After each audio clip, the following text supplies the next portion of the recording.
This is Ministry Conversations. Join us as we sit down with ministry experts from across Texas Baptist Life and answer practical questions for effective ministry. We want to help your church fulfill the Great Commission fueled by the Great Commandment. Welcome to Ministry Conversations. My name is Clay Jacobson. I'm the director of the Cooperative Program for Texas Baptist. And joining me today is Noe Trevino, the director of the Center for Missional Engagement. And we're going to be talking about the characteristics of what makes a church a mission-centered church. So thank you for joining us today, Noe. Sure. Thanks for having me. So Noe, you've gone on a lot of trips. What's the most funny or interesting experience that you can think of right now? Like going on mission trips, traveling the world? Wow. There are many funny experiences. The one that comes to mind right now is a trip that took several years ago to Nepal. And in the middle of the night, I heard a knock on the window. And I woke up, and when I got to thinking about it, I was on the third floor. Who's knocking on the window? That's creepy. And so I walk over to the window and open the curtains, only to see a monkey staring at me through the window, and it just scared me, threw me aback, and that was very funny. One of the pastors that was with us on the trip had left his window open. He also was on the third floor, and he was awakened to the sound of candy wrappers opening up. And so he grabbed his phone, turned on the light, and shined the light, and saw a monkey staring back at him, eating his candy. So those are funny things that happen on trips, and you just have fun with it and go with it. It's awesome. It's fun. Yeah. Can you tell us a little bit about your team? Sure. Well, I have the privilege of leading the Center for Missional Engagement, as you said, which we have church starting in that area that partners with Texas Baptist churches in beginning new church starts all around the state, but even in other states and North America. And so that's one of the exciting things that we do in Center for Missional Engagement. In addition to that, we have the Missionary Adoption Program. And the Missionary Adoption Program comes alongside a Texas Baptist church and together partners in adopting a missionary around the world. Yeah. Presently, we're in 17 different countries, have 72 missionaries, and so that's really exciting. We also have Bounce. Bounce is a wonderful student disaster recovery relief ministry where we have high schoolers, junior hires, and even college students that participate in doing some construction projects in areas that have been affected by natural disasters such as tornadoes, fires, floods, that sort of thing. And we also have Philippi Ministry, which ministers to those in prison, along with apartment churches, apartment Bible studies, community ministries, and last but not least, River Ministry. It's one of our most historic, right? Absolutely. Yeah. 55 years plus running, and is doing some tremendous work all along the river on both sides, Texas and Mexico, and even into the interior of Mexico. Awesome stuff. Well, I know we've worked together for a number of years, and so it's been a lot of fun. And I know something I don't know is like, what can you just share just briefly what pulled you towards missions? Mm-hmm. Your personal story with that, because that I don't know. Sure. Well, several things really. I grew up in the church, and as a child, our pastor often preached about missions. At least 3 or 4 times a year had missionaries come to our church and share their story and their prayer requests and things they were doing around the world. And that inspired me at a very young age. But then even being able to go on mission trips, our church participated in mission work along the border through the River Ministry, and was able to do that as a child, as a teenager. And so very early on enjoyed helping others, ministering to others, and just coming alongside and doing what God has called the local church to do. Awesome. Awesome. I know you also have served as a bivocational pastor. A term I like to use. I know it's real popular for folks to talk about maybe the normative church or the small church. I think of them as our core churches. That's the predominant, overwhelming number of churches, are less than 100 people, and they're really the core of who we are as Texas Baptists, but really most evangelical denominations. And so, and you've been in that space and have Yes. served as a pastor of one of those core churches. And so, how tell us a little bit about that, because Sure. I know that you were whenever we started working together, Mm-hmm. but I didn't know really context or history of kind of Sure. with that. My entire ministry life has been bivocational. 36 years of serving as bivocational associate pastor, youth minister, and then pastor for 25 years. So, so yes, I live in that world. And one of the things that is really neat about being bivocational is you can pastor a church and work in the secular workplace. And so you rub elbows with people like those that attend your church. You get to see what they go through, and they're get to celebrate their joys and celebrations, and get to mourn with them at times of loss, and get to pray with them in times of need. And so it was pretty neat to serve in that capacity. Well, and I think a lot of folks, or at least I would think, a lot of objections around missions and how heavily involved a church can be in that is, well, if your church is a core church size, Sure. and your pastor is not full time, you just don't have a lot. And so I could hear, at least maybe nobody would verbalize it, Sure. probably, but that kind of inner thought of, well, I don't know that we have the resources to really invest heavily in missions. Tell me a little bit about y'all's experience doing that, because I know that y'all did with the church that you pastored. Sure. Yes, oftentimes the thought is, well, we can't afford to invest in missions. My thought is, and really the biblical thought is, you can't afford not to invest in missions. And so, a church of any size, you could be a church of 12 people, or a church of 35, or a church of 50 or 60, or even 100 or 200. Doesn't matter. Whatever size church you are, you can be involved in missions. You can preach about missions, teach about missions, have missionaries come and visit your church and share their experience and their prayer requests. And then you can go on missions. And so I would say to a church such as you described, and you're right, the majority of churches pre-COVID were 70 or so. That was the average. Sure, you have your mega churches and your medium-sized churches, but predominantly all across the United States, the average church size was about 70. Post-COVID, that's said to be 50 to 55. And so a church of 50 or 55 can, yes, be involved in missions in a great way. Wow, that's encouraging. What if you were going to characterize a church that's mission centered? What characteristics do you think that church would have, or either from your experience or churches? I know you work alongside a lot of churches right now in your current role. Sure. I would say that first of all, it's a church that's biblically focused, because as we read Scripture, and especially in the New Testament, especially in the Book of Acts, we see missions all over it. And missions is not just going across the world. Missions is not just going to another place, a different community. Missions is who you are, and you can live out missions every day of your life, in your workplace, at school, and yes, at the church, and especially in your community. So, yeah. It's good, man. What I know you've already mentioned some things that are really practical, but I'm thinking about maybe a church that has kind of drifted a little bit. Maybe they give and support missions through their giving, but they've really not been actively involved. And it's not anything intentional. It's just kind of been a drift over time.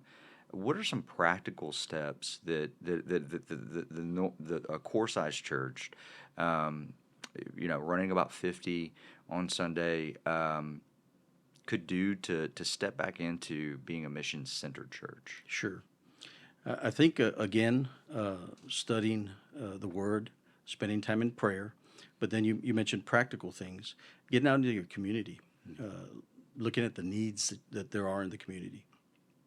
A very practical thing that churches can do. Typically, Vacation Bible School we have at the church, and it's a wonderful time to welcome all these children from the community, and even parents. That some parents stay throughout the Vacation Bible School, but these are oftentimes the majority of the children that come that are not already attending your church. They're attending church somewhere. And so they usually go from Vacation Bible School to Vacation Bible School to Vacation Bible School. Last Childcare. week they were at the church down the block, and I now they're can't say that I haven't done that with childcare for the yes. summer. Well, it's convenient, Yeah, right? it is. It's Yes, convenient, and you want your kids to be around, that good church environment, and it's absolutely. it's a safe place for your Sure. kids to be, and you can be confident in what they're being Right, taught. So, right. And there's certainly nothing wrong with that. yeah, yeah, Okay. However, I would challenge a church yeah. if maybe they're stagnant and they really want to energize their church and revitalize it and get things going. I would challenge them to go have Vacation Bible School at the local park Hmm. or at an apartment complex. And you'll see that those that attend, the majority aren't going to church anywhere. They're coming from the apartment complexes there in the neighborhood. When you have it at the park, it's just people that are passing by. They see something going on. They're going to stop in and they'll go to Vacation Bible School and they'll come back tomorrow and the next day and the next day. And so if you really want to be missional minded as a church and you want to reach the lost in your community, I would say do things out in your community. Go to where they're at and be a part of your community's life. Yeah, yeah. It's really seeing mission as a lifestyle rather than just an extracurricular activity. Sure. So it's good. I'm thinking about. I know a little bit about the church that you pastored. How did missions play a role in? I mean, now it's a term revitalization, right? Yes. But what factor did that play in seeing your church change Sure. as you pastored it over the years? Well, once again, when a church gets involved in missions and they're laser focused at reaching out to their community, their Jerusalem, their Samaria, their Judea. Jerusalem is their local community. Yeah. Judea is, for example, the state of Texas. Samaria, perhaps North America, and then to the uttermost ends of the world. And so, a church that does that will be invigorated. They'll be energized. They'll be on mission for God. And at the church that I pastored, that really energized our folks. It really got them thinking beyond themselves, beyond their own everyday routine, to thinking of helping others, come alongside them and living life with them and having compassion and all sorts of good things come from being on mission. What we found is excitement builds excitement, and so the church began to grow.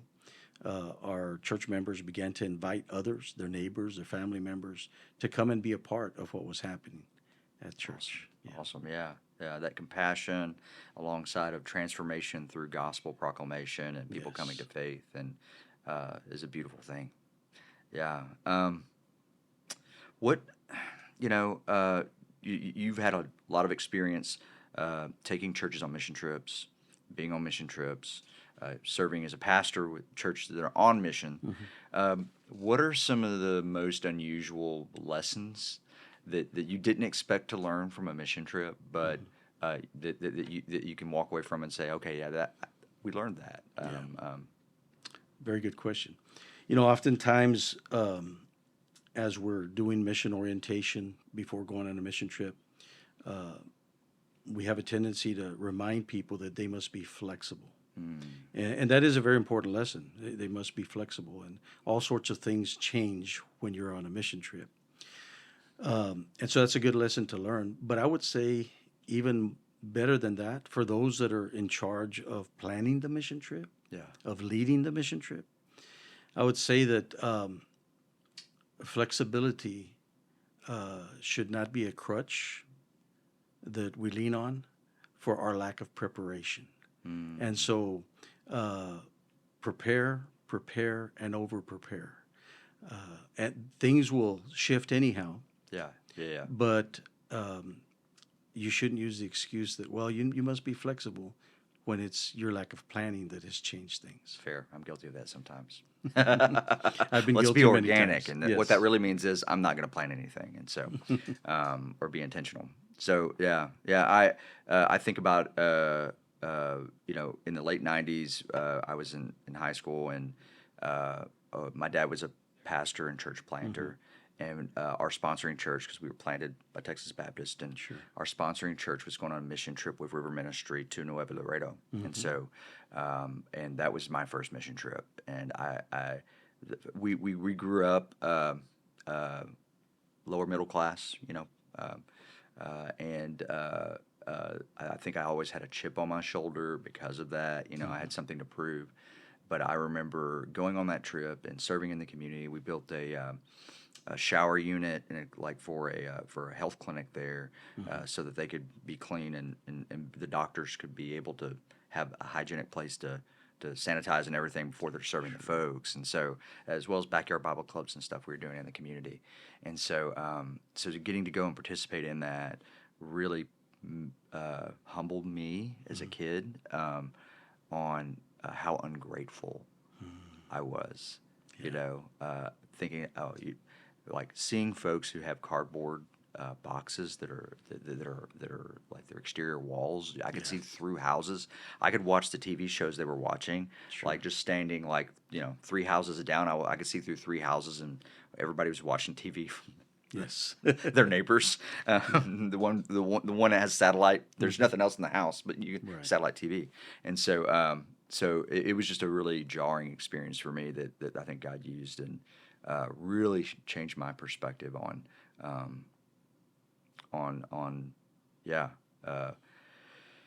what really matters most. And so weren't the things I was focused on as a kid. And so if something weird, okay, this is a weird question.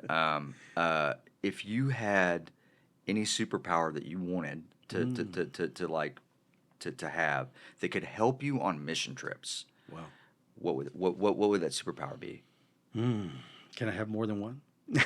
I'm just kidding. Let's start with one. You're not Superman. Well, time travel comes to mind. Okay. I certainly wish that I could go back in time and correct many errors that were made along the way. Because oftentimes those errors are in the area of sensitivity towards the culture that you're ministering to or serving. And it's real easy to offend if you don't know the context and the culture. And so, time travel, going back and making some calculated corrections. Yes. It's good stuff. That would be a lot of fun.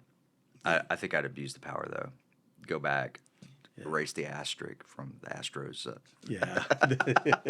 That would be nice. That would be nice. I'm tired of people always talking about that asterisk. Asterisk, right?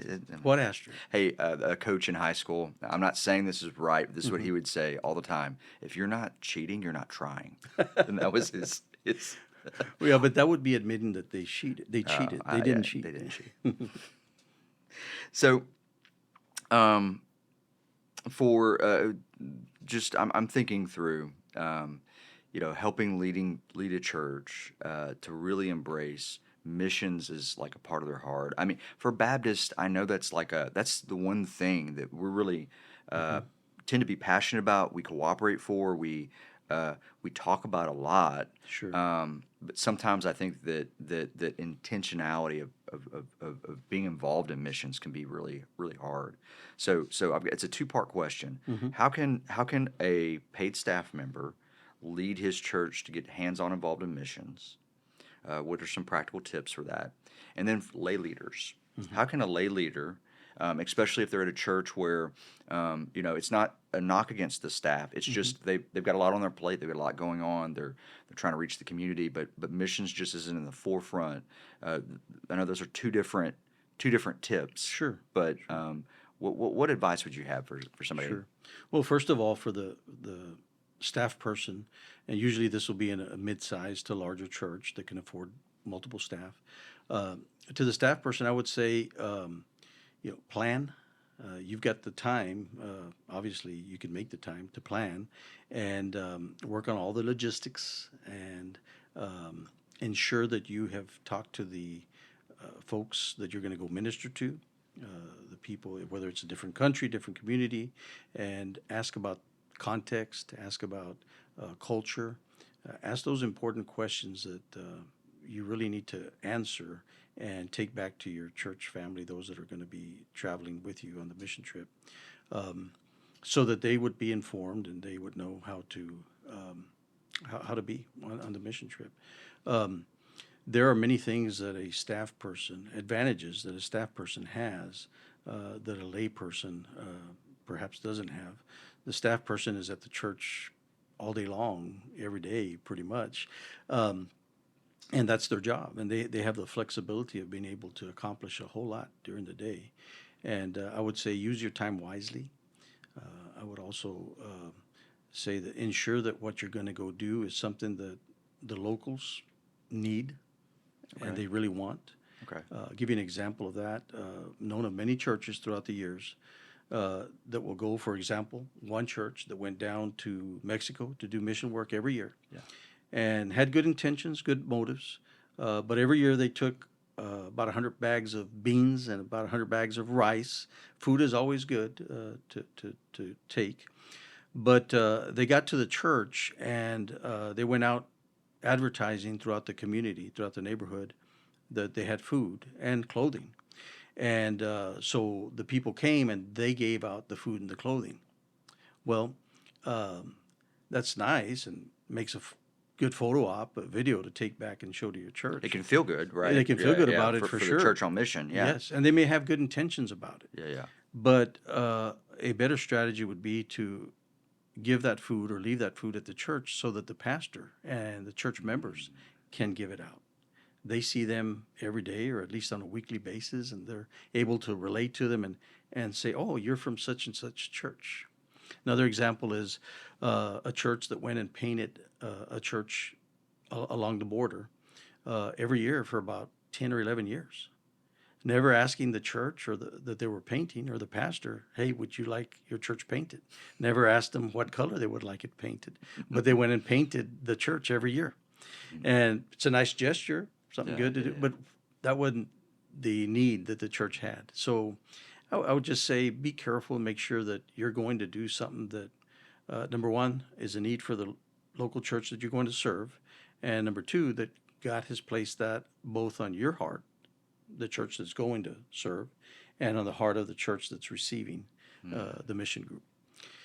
To the lay person, I would say involve others. Right. Don't try and do it alone. You don't have enough time. Plan carefully and ensure that that you have people that are helping you with the mission trip.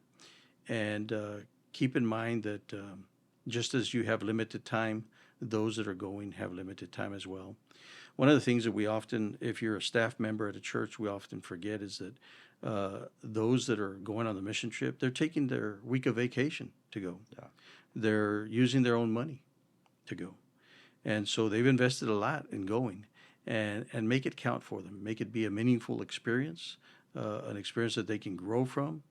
You know, oftentimes when people go on mission trips, they come back and they've been blessed by what they've seen and what they've heard and what they've done, and they're very, very excited. Well, don't let that excitement stop. It doesn't have to stop. Follow up and start planning for that next missions effort. It may be somewhere else around the world, or it may be in your own community. So, how could listeners, connect with some of the departments, some of the ministries that your team has to step into mission, to partner, where those things kind of intersect, where we can help a church be on mission? Sure.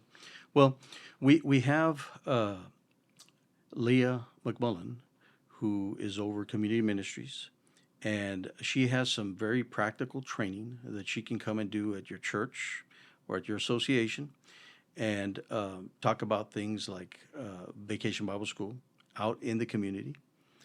Talk about planning mission trips. She's got that training that she can do. And it can be very helpful for a church of any size, for an association, to call upon her and to use her expertise to be able to do that. I would also say that there's opportunities through our director of River Ministry, Mario Gonzalez, and he has all sorts of opportunities along the border and in Mexico that churches can be a part of. And our missionary adoption program director, Clinton Lowen, I would say give him a call. Oftentimes he is looking for churches that can partner with missionaries around the world and then attend mission trips. So the missionary adoption program, real quick, what's the difference in participating in that and maybe giving to a missions offering? And is that meant to replace what churches are already doing in supporting foreign missions? Sure. It's not meant to replace, but it's in addition to. Okay, yeah. Obviously it's good to give. Yeah. And without giving churches, without giving families, without giving individuals, we wouldn't be able to have the reach that we have around the world. But there are some that they want to give, but they also want to go. Yeah. And they want to experience it. They want to serve. And that need is becoming bigger and bigger. It's becoming more prevalent in our churches of individuals that want to go and experience and be a part of. And through that, God may be calling them to full-time vocational missionary work. So I would say get in contact with Clinton Lowen and see how you can be a part of our missionary adoption program, adopting a missionary, keeping in touch with that missionary. Most of the missionaries, you can befriend them on Facebook. You can WhatsApp them. You can be in contact with them. Okay. There are a few in some remote areas that cannot be mentioned, and names cannot be mentioned. Their pictures cannot be, but you'll still receive a report from them if you support them. You'll receive a report and see the wonderful things that God is doing amongst our missionaries. That's awesome. What excites you most right now when you think about where we are right now, like this moment that we're in, and the missions opportunities that you see taking place, but also that can be stepped into that are there as an opportunity for us? Sure. Well, God is doing some amazing things all around the world, and He always has. And it's up to us, it's up to our churches to join in on what He's doing. I see an exciting opportunity in the future for churches to engage in missions around the world, but even in their local community.